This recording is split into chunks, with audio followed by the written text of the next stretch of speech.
ये लगा, बैठो। एक गलत फहमी तुम्हारी आज दूरी कर देता हूँ मैं।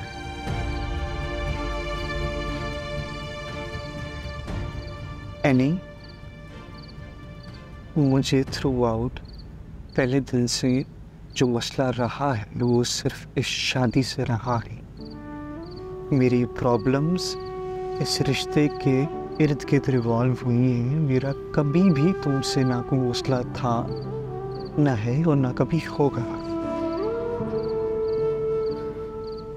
मैं अगर भागा हूं ना तो सिर्फ इस रिश्ते से भागा हूं और किसी चीज से नहीं।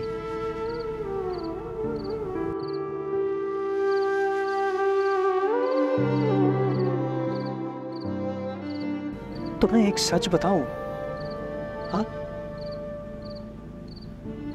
कड़वा लगेगा शायद, लेकिन ना, हम दोनों एक दूसरे के लिए कंपैटिबल बिल्कुल नहीं हैं।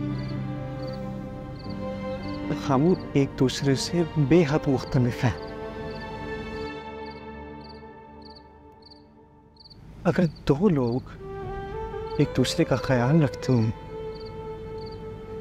एक दूसरे का सहारा बनते हैं, एक दूसरे को अपनी हर बात बताते हैं, इसका हरगिज़ ये मतलब नहीं कि दोनों एक दूसरे के लिए बने हैं या एक दूसरे के साथ रह सकते हैं। नहीं है लाजिम कि दोनों एक दूसरे से मोहब्बत करें।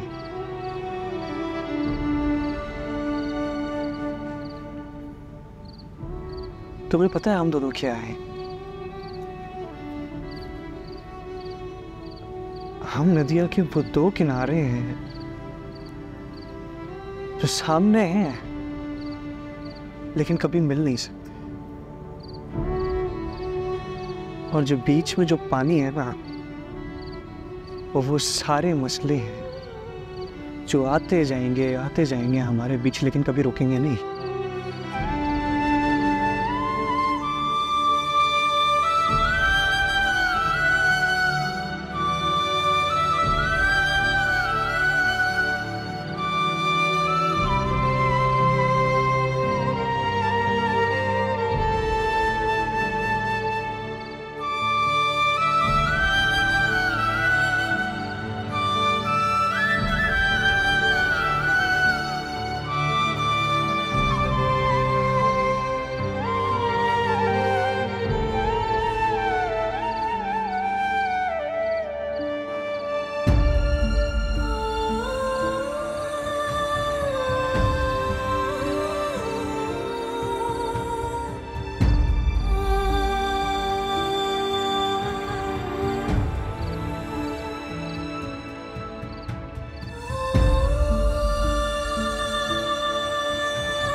मैं जरा दवा खाकर क्या सोई?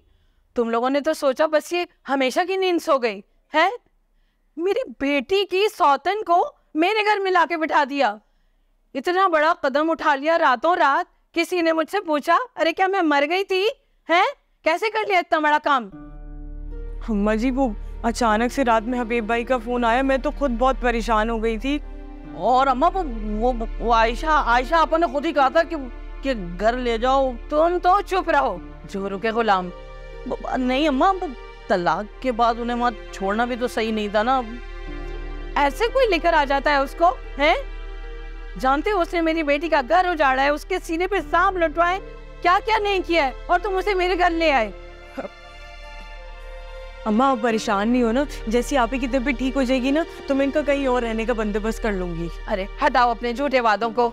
तुम कुछ नहीं कर सकती, तुम सिर्फ अपनी बहन का भला सोचती हो। कैसे कैसे उसने मेरी बेटी पर, मेरी नवासियों के दिल पर छुरियां चलाई हैं, और तुम उसे घर ले आई। मैं बता रही हूँ जमशेद, कल तक अगर राहिला इस घर से नहीं गई ना तो मैं खलील की तरफ चली जाऊंगी। मैं बना अम्मा कैसी बातें कर रही हूँ अम्मा? मैं बोल रहा हूँ नहीं अम्मा, मैं कोई बंदोबस्त करता हूँ ना, आप बेफिक्र हो ना, अपना बीपी क्यों बढ़ा रही हो? आपके लिए अच्छी सी चाय बना के लाती हूँ। हटाओ चाय, मुझे उसको निकालो बस यहाँ से। खबरदार तो उसकी शक्ल मुझे नजर आई, निकालो उसको यहाँ से। मैं बोल रहा हूँ मैं छोड़ जाऊंगा, तो मैं उसको देखना भी नहीं पड़ेगा अम्मा। मैं पानी लाता हूँ आपके लिए अम्मा, मैं पानी लाता हूँ। ये औलाद से तो ना बे औलाद होना अच्छा है। आलिया अब क्या करेंगे यार? हाँ, अम्मा तो बहुत गुस्से में है, कहीं उनकी तबीयत फिर ख़राब ना हो जाए। मैं भी यही सोच रही थी जमशेद, वो एक ना हमारी बहुत दूर की खाला है, तो वो बेचारी अकेली रहती हैं, बेवा भी हैं, तो मैं ये सोच रही थी कि आप ही को ना उनके पास रहने के लिए भेज दो। हाँ तो सोच क्या रही थी? फ़ोन करो ना उनको, अभी फ़ोन करो यार। तो इतनी मुश्किल से सब सही हुआ था, मैं अपना अम्मा की नाराज़गी बर्दाश्त नहीं कर सकता यार, प्लीज़। वो जमशेद, आपको बताने के लिए ना एक और बात भी है मेरे पास। हाँ बोलो। असल में आप ही के सामान में से ना अम्मा जी का और आयशा आपा और एनी का जेवर भी निकला है। हैं? क्या बोल रही हो? उनके पास सारा जेवर कहाँ से आ गया? बस मैं नहीं बता सकती आपको, बस वो उनके सामान में से निकला है। बस आपसे ये कहना था जमशेद, प्लीज़ आप ना जाके वो सारा सामान मैंने अलग करके अम्मा के भी पोटली बना के रख ली, वो सारा सामान आप जाके रखवा दीजिएगा उनके सामान में, ठीक है? प्लीज़ आप कर देंगे ना? मैं वो खाला को फ़ोन करती, ठीक?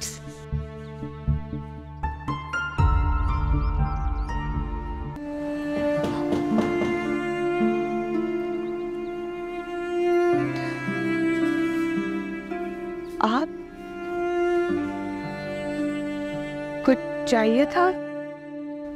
चाय, ठंडा पानी, खाना? माफ़ी।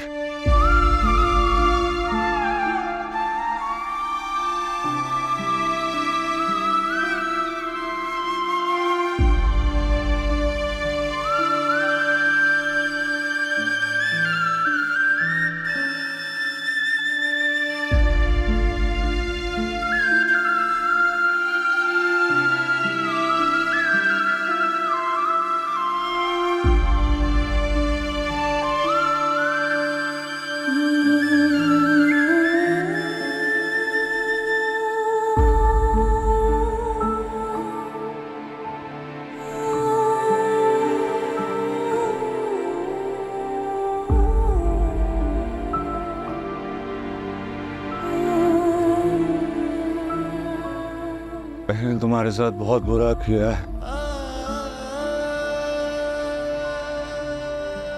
मुझे माफ कर दो।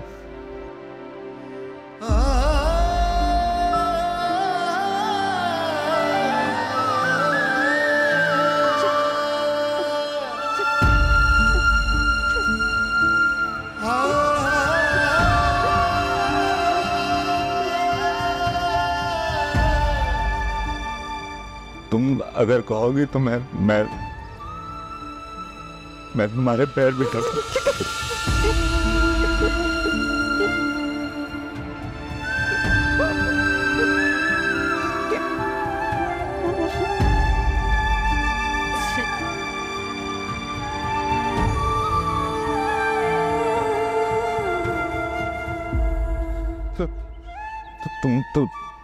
तुमने मुझे माफ कर दिया।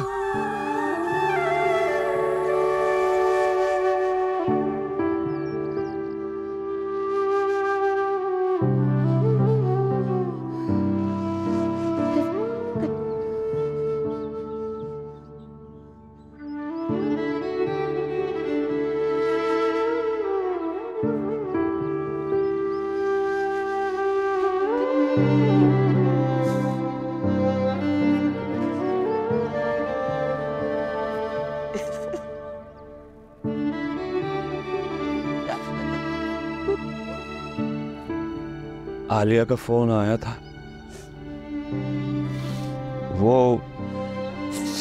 वो बता रही थी कि राहीला ने जो तुम्हारी अम्मा के यहाँ से सेवर चुराया था वो उसे मिल गया और उसने तुम्हें वापस कर दिया है। तुम्हें मिल गया वो जेवर, तुम्हारे पास है।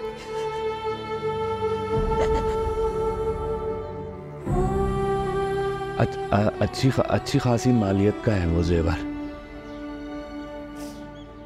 मैं ये चाह रहा था, मैं आयशा, मेरा मतलब ये कि अगर वो जेवर तुम मुझे दे दो तो मेरा एक बहुत बहुत बड़ा मसला है वो हल हो जाएगा। मुझे वो जेवर दे दो मुझे वो जेवर, मुझे दे दो ना वो जेवर, मेरा बहुत बड़ा मसला हल हो जाएगा। है